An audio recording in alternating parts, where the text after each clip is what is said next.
The Elmira community had one last shot to speak their mind about the increase in taxes. We'll show you what some community members had to say. Pennsylvania Governor Tom Corbett is halting efforts to privatize the state lottery system. New Year's Eve is here. We'll show you how you can throw a great party even if you're staying in tonight. Plus, 2 trains collide in North Dakota. The fires are still burning this morning. Good morning, Twin Tiers. This is WENY News. Good morning, Twin Tiers. Happy New Year's Eve. That's right. Happy New Year's Eve, everyone. Happy New Year's Eve morning. Morning. Thanks for joining us. If you're joining us now, stay awake for later. Yeah. I know, I'll have to take a nap. I think everyone's going to take a nap.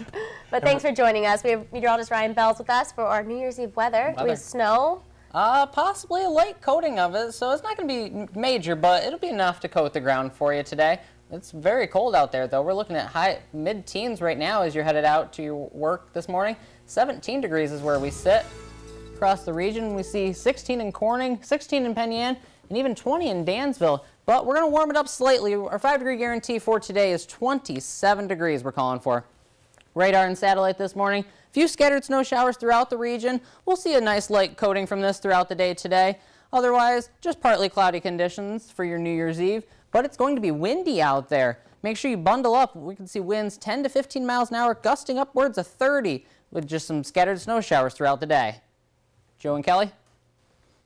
Thanks very much, Ryan. Well, last night, Elmira residents got a chance to air out concerns over the newly proposed city budget that will raise taxes. The newly proposed budget wants to raise taxes from 4 to 6%. That's up 2% from the original proposal. The tax hike is an issue for some people. They say pricing them out of living in Elmira.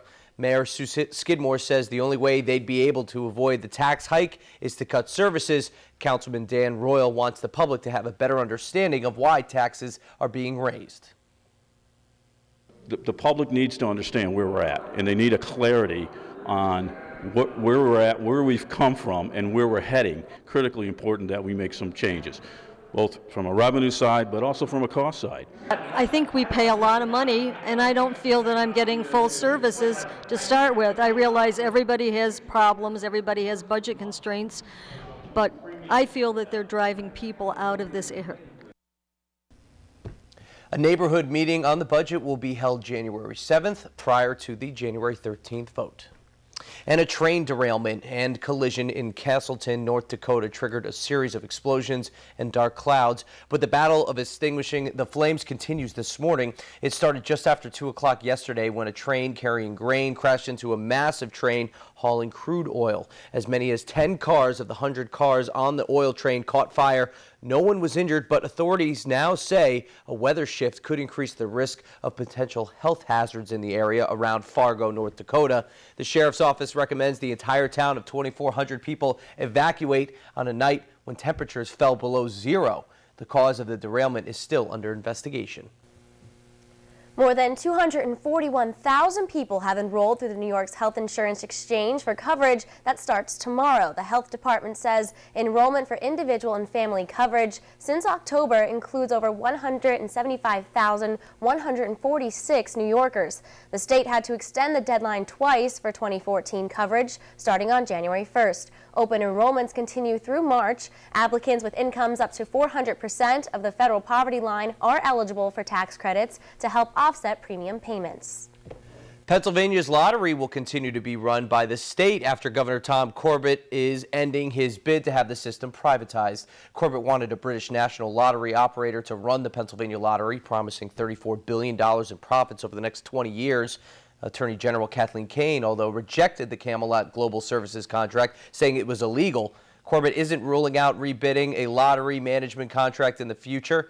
Questions remain on whether a private manager would actually help the performance of the current lottery management. Pennsylvania Lottery is among the largest in the nation. A final reminder this morning for homeowners in New York: reapply for their STAR property tax rebate.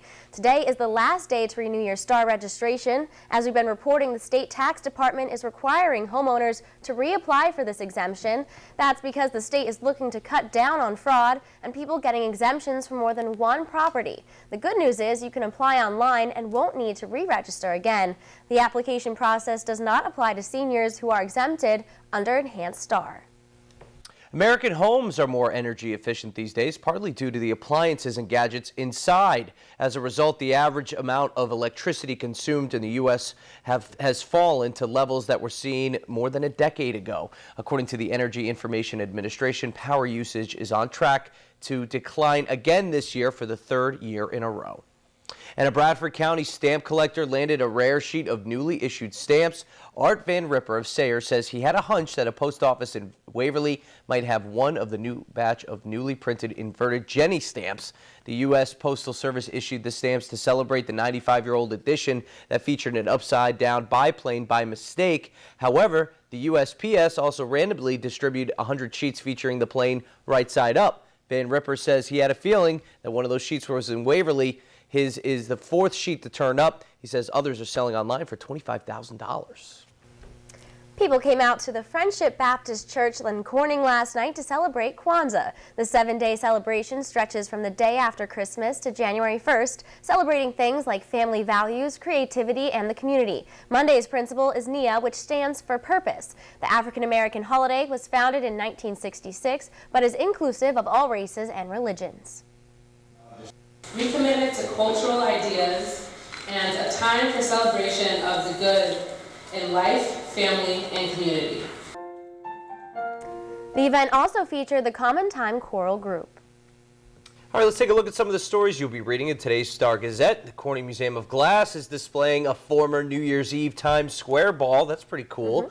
A look at the Horseheads High School Honor Roll, and the town of Big Flats will hold a swearing-in ceremony Wednesday for all newly elected and re-elected officials. And always check out Ryan's 5-degree guarantee. It's going to be closed today. All right, it's 6:06 here on your New Year's Eve. Yeah. It's here. When we come back, we got your weather and info about how you can get a free ride if you're drinking too much. All right, and meteorologist Ryan Bells has your first morning weather right after the break. Stick with us. You're watching WENY News.